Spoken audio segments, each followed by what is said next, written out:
Chapter 49.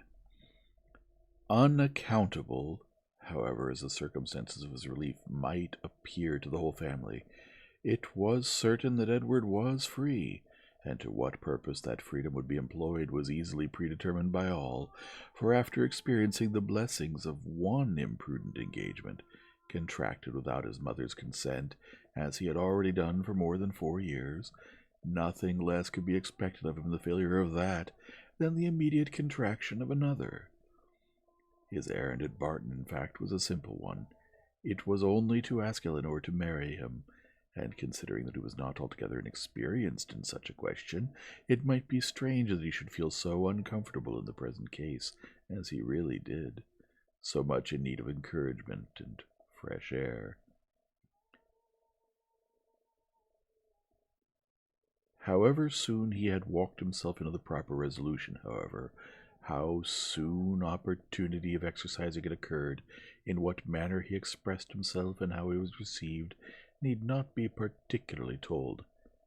This only need be said, that when they all sat down to table at 4 o'clock, about 3 hours after his arrival, he had secured his lady, engaged her mother's consent, and was not only in the rapturous profession of the lover, but in the reality of reason and truth, one of the happiest of men.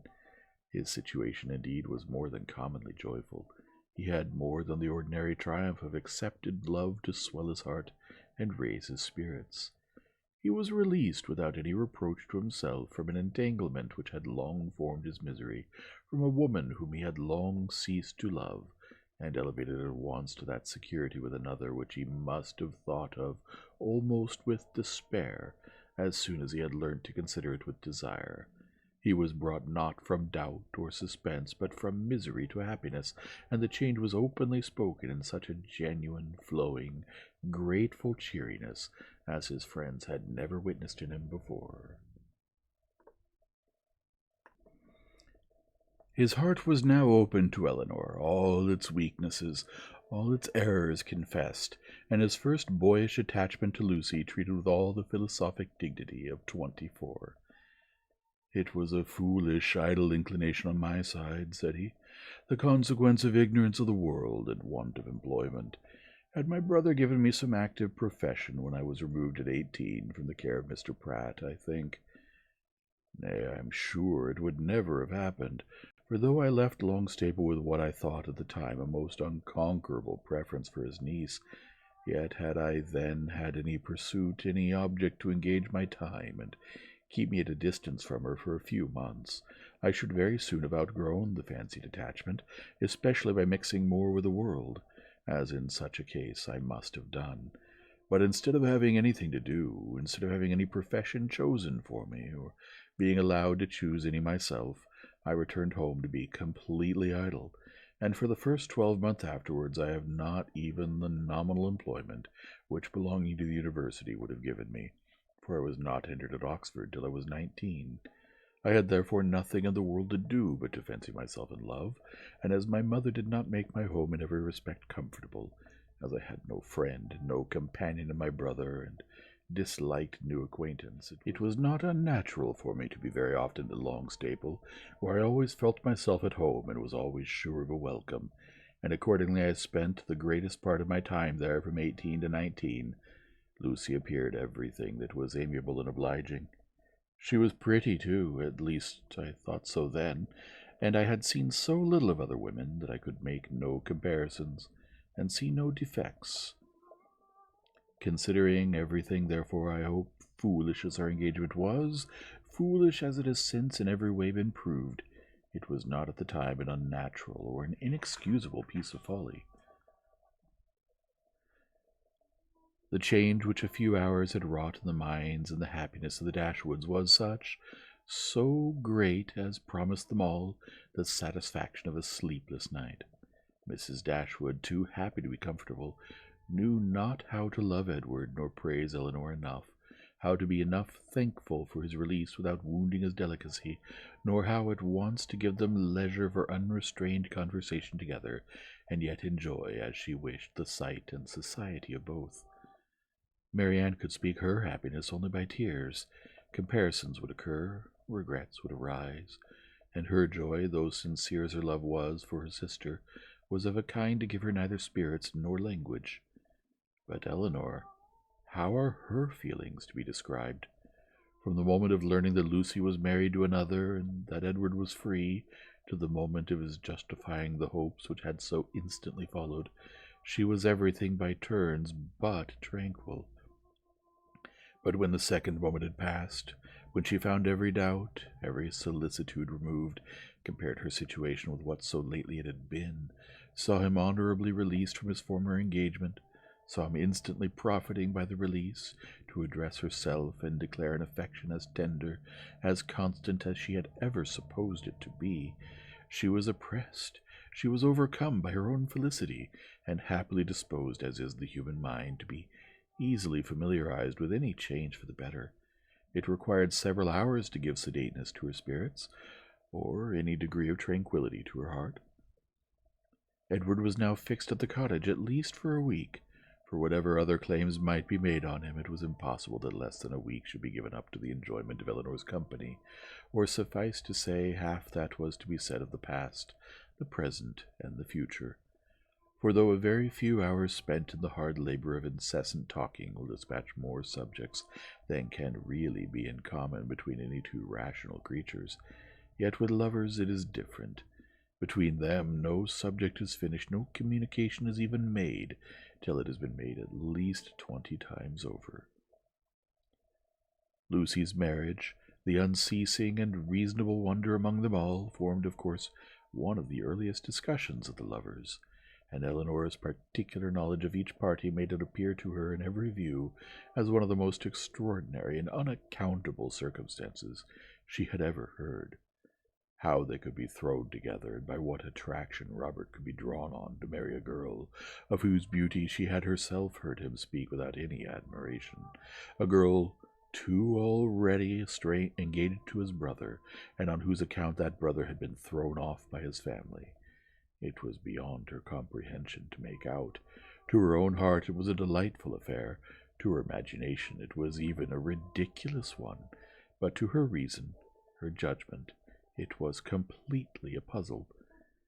Edward could only attempt an explanation by supposing that, perhaps at first accidentally meeting, the vanity of the one had been so worked on by the flattery of the other as to lead by degrees to all the rest. Eleanor remembered what Robert had told her in Harley Street, of his opinion of what his own mediation in his brother's affairs might have done, if applied to in time. She repeated it to Edward.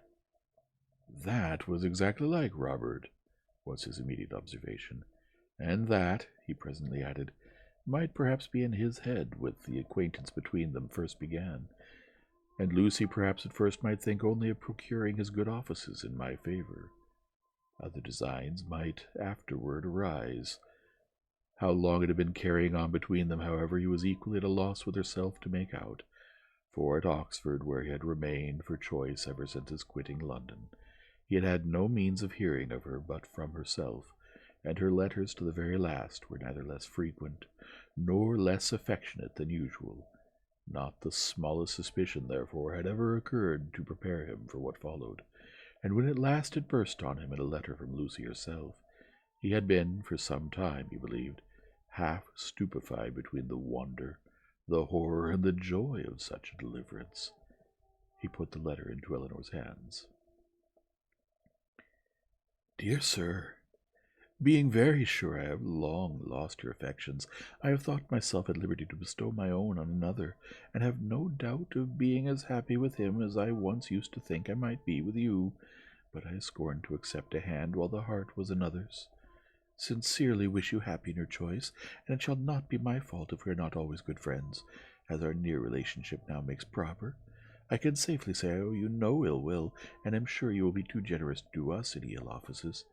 Your brother has gained my affections entirely, and as we could not live without one another, we are just returned from the altar, and are now on our way to Dawlish for a few weeks, which place your dear brother has great curiosity to see, but thought I would first trouble you with these few lines, and shall always remain your sincere well-wisher, friend, and sister, Lucy Ferrars. I have burnt all your letters, and will return your picture the first opportunity. Please to destroy my scrawls, but the ring with my hair You are very welcome to keep. Eleanor read and returned it without any compliment. I will not ask your opinion of it as a composition, said Edward. For worlds would not I have had a letter of hers seen by you in former days. In a sister it is bad enough, but in a wife, how I have blushed over the pages of her writing, and I believe I may say that since the first half year of our foolish business, this is the only letter I ever received from her of which the substance made me any amends for the defect of the style. However it may have come about, said Eleanor after a pause, they are certainly married, and your mother has brought on herself a most appropriate punishment. The independence she settled on Robert through resentment against you has put it in his power to make his own choice, and she has actually been bribing one son with 1,000 a year to do the very deed which she disinherited the other for intending to do. She will hardly be less hurt, I suppose, by Robert's marrying Lucy than she would have been by your marrying her. She will be more hurt by it, for Robert always was her favorite. She will be more hurt by it, and on the same principle will forgive him much sooner. In what state the affairs stood at present between them, Edward knew not, for no communication with any of his family had yet been attempted by him. He had quitted Oxford within 24 hours after Lucy's letter arrived, and with only one object before him, the nearest road to Barton, had had no leisure to form any scheme of conduct with which that road did not hold the most intimate connection. He could do nothing till he were assured of his fate with Miss Dashwood, and by his rapidity in seeking that fate, it is to be supposed, in spite of the jealousy with which he had once thought of Colonel Brandon, in spite of the modesty with which he rated his own deserts, and the politeness with which he talked of his doubts, he did not, upon the whole, expect a very cruel reception. It was his business, however, to say that he did, and he said it very prettily. What he might say on the subject a 12-month after must be referred to the imagination of husbands and wives. That Lucy had certainly meant to deceive, to go off with a flourish of malice against him in her message by Thomas, was perfectly clear to Eleanor, and Edward himself, now thoroughly enlightened on her character, had no scruple in believing her capable of the utmost meanness, of wanton ill nature. Though his eyes had been long opened, even before his acquaintance with Eleanor began, to her ignorance and a want of liberality in some of her opinions, they had been equally imputed by him to her want of education. Until her last letter reached him, he had always believed her to be a well-disposed, good-hearted girl, and thoroughly attached to himself. Nothing but such a persuasion could have prevented his putting an end to an engagement, which, long before the discovery of it laid him open to his mother's anger, had been a continual source of disquiet and regret to him. I thought it my duty, said he, independent of my feelings, to give her the option of continuing the engagement or not, when I was renounced by my mother, and stood to all appearance without a friend in the world to assist me. In such a situation as that, where there seemed nothing to tempt the avarice or the vanity of any living creature, how could I suppose, when she so earnestly, so warmly insisted on sharing my fate, whatever it might be, that anything but the most disinterested affection was her inducement?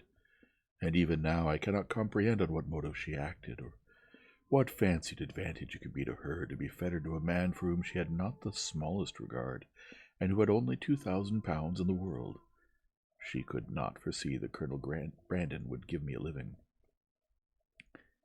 No, but she might suppose that something would occur in your favor, that your own family might in time relent, and at any rate she lost nothing by continuing the engagement, for she has proved that it fettered neither her inclination nor her actions. The connection was certainly a respectable one, and probably gained her consideration among her friends, and if nothing more advantageous occurred, it would be better for her to marry you than be single. Edward was, of course, immediately convinced that nothing could have been more natural than Lucy's conduct, nor more self-evident than the motive of it.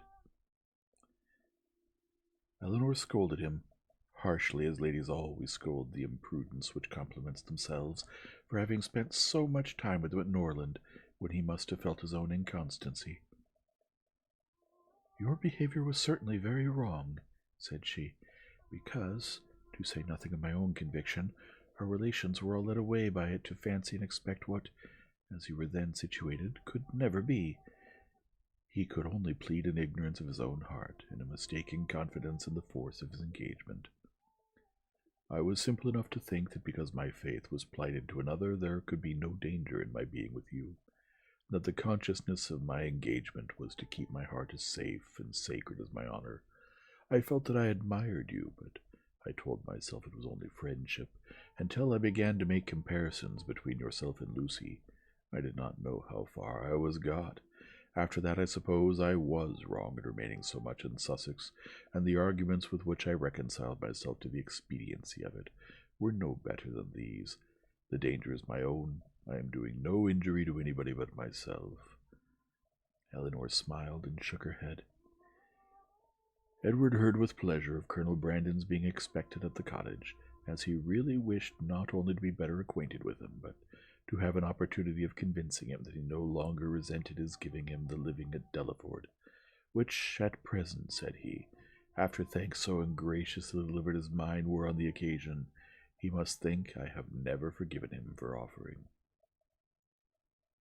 Now he felt astonished himself that he had never yet been to the place, but so little interest had he taken in the matter that he owed all his knowledge of the house, garden, and glebe, extent of the parish, condition of the land, and rate of the tithes, to Eleanor herself, who had heard so much of it from Colonel Brandon, and heard it with so much attention as to be entirely mistress of the subject. One question after this only remained undecided between them. One difficulty only was to be overcome.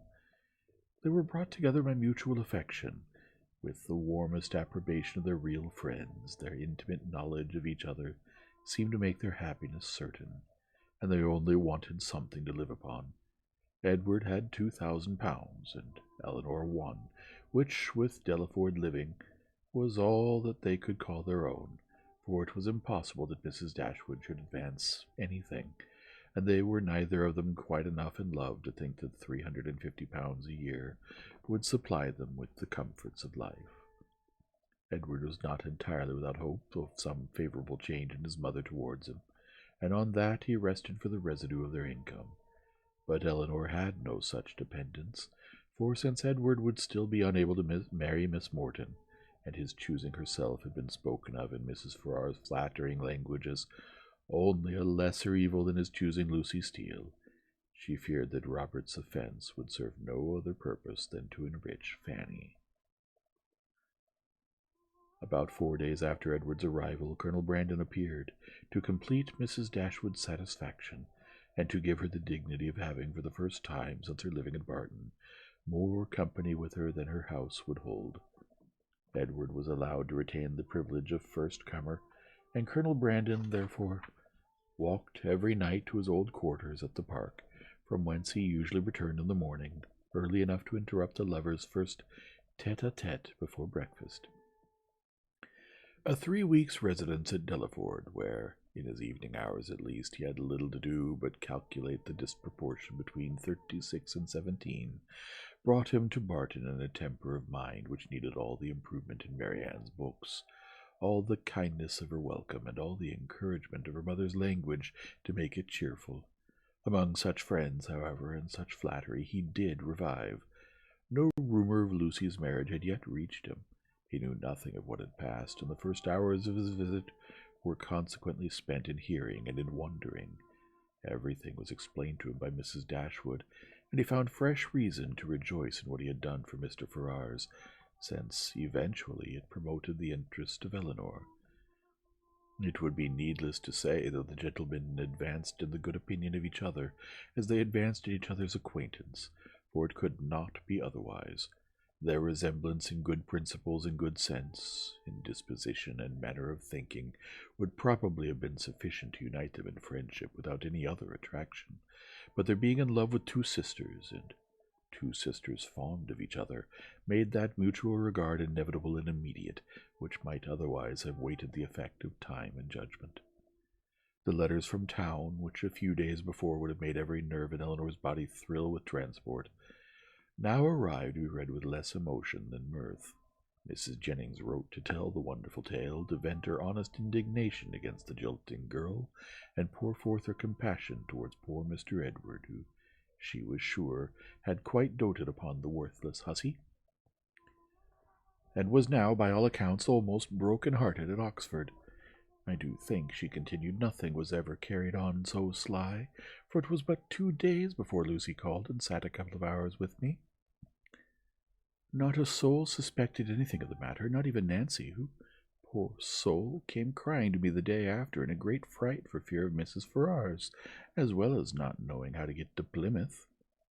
For Lucy, it seems, borrowed all her money before she went off to be married, on purpose, we suppose, to make a show with, and poor Nancy had not 7 shillings in the world, so I was very glad to give her 5 guineas to take her down to Exeter, where she thinks of staying 3 or 4 weeks with Mrs. Burgess, in hopes, as I tell her, to fall in with the doctor again. And I must say that Lucy's crossness not to take her along with them in the chase is worse than all. Poor Mr. Edward, I cannot get him out of my head, but you must send for him to Barton, and Miss Marianne must try to comfort him. Mr. Dashwood's strains were more solemn. Mrs. Ferrars was the most unfortunate of women. Poor Fanny had suffered agonies of sensibility, and he considered the existence of each, under such a blow, with grateful wonder. Robert's offence was unpardonable, but Lucy's was infinitely worse. Neither of them were ever again to be mentioned to Mrs. Ferrars, and even if she might hereafter be induced to forgive her son, his wife should never be acknowledged as her daughter, nor be permitted to appear in her presence. The secrecy with which everything had been carried on between them was rationally treated as enormously heightening the crime, because, had any suspicion of it occurred to the others, proper measures would have been taken to prevent the marriage, and he called on Elinor to join with him in regretting that Lucy's engagement with Edward had not rather been fulfilled, than that she should thus be the means of spreading misery farther in the family. He thus continued. Mrs. Ferrars has never yet mentioned Edward's name, which does not surprise us, but to our great astonishment not a line has been received from him on the occasion.